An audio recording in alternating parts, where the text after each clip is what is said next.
like and they touching knew they were there because they did it during the study, but as soon as they pulled the signs off. Yeah. Right. I mean, they knew they were there. The same person was. Right. So I don't know if maybe they figured because the prompts are there, maybe someone was watching them, or like, you know what I mean? Like maybe they had to recycle because it was there. But we did notice some behaviors, like for example, if Jess and I were eating lunch together and we walked up to the trash and I threw my bottle away, the person that was with me would most likely just trash it as well. Or but if you recycle, right, then but if I recycle, then she would just follow me and recycle it. Also, a lot of people, you know, threw their plastic bottle like on top of their trash and just threw it away together, as opposed to people that recycled, you know, held the plastic bottle in hand, threw it away, and then walked over and recycled. I'm not really sure why. That's clearly because people just neglect that it's there. But you know, we found it interesting that when the table tent was there, people recycled more. So maybe people just need to be reminded. Do you think there's a way to make it a long-term thing that people always recycle? Do you think there's a way to instead of keeping to make it sustained without the table tent? You mean? Yes. To change the behavior permanently. Do you think that's possible to get? No, I do think it is possible to make it sustainable. Maybe if we were to do like a series of table tents, like over a period of time, where, because we just did it for 2.5 weeks, you know, maybe if we did a session, took it away for a little bit, brought it back, took it away, maybe they would just be like, oh, these things again, yeah, we recycle. Maybe, you know what I mean? Maybe that would. Reminder. Yes. And we want to try to do that. So. Other question.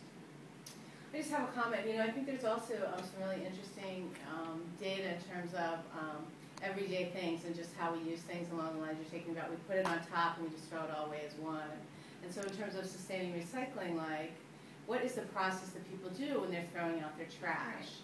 And obviously having, you know, two things right next to each other isn't cutting it, right? And so it's like, what else can we change in that process that's going to help them do it, right? Like, what's going to be natural for me? That, because if I have to think twice about it, it presumes that I have to think about recycling and it's good and it's da-da-da, and I'm like, well, you know, maybe I'm thinking that, maybe I'm thinking, I'm like, I gotta go. One of the things that we had brought up was that we had only put the table tents on tables and countertops and stuff. If we put them directly on top of the trash cans, where people may put down their trays, or may see them when they're going to throw away their bottle, it may make them think twice and think about putting it in the recycling bin instead. So maybe a different location of table tents could make a difference also. So I think your comments really drew me into one of the things that they put up there, but didn't really talk about, is this whole aspect of mindlessness. When we're not mindful of what we're doing, we do things by rote. We're not thinking that I need to recycle. So I think that instilling some kind of mindfulness until a behavior becomes rote.